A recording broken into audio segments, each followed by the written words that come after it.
Jeg vil gerne måtte stille mig op og fortælle noget om den her kommunikatoruddannelse. Og så tænkte jeg lidt, så kunne jeg have valgt at sige, nej, det tør jeg ikke. Fordi det er sådan, det plejer at være. Så valgte jeg også at sige, nej, tænk sig at få den mulighed. Tænk sig at kunne få lov at gå herind, og så for første gang, jeg bliver helt rørt, have et publikum. Jeg tænkte jeg, fedt, det skal jeg da prøve. Fordi så har jeg ligesom allerede taget det der step. Nu har jeg prøvet for første gang at stå her.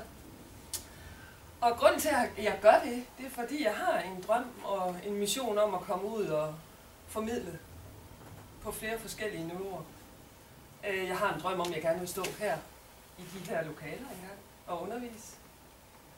Og så har jeg bare en drøm om i det hele taget at komme ud og formidle. Og min mission har jeg fundet ud af på de her fantastiske levelser, jeg har været på Kommunikator. Det er at følge mit hjerte.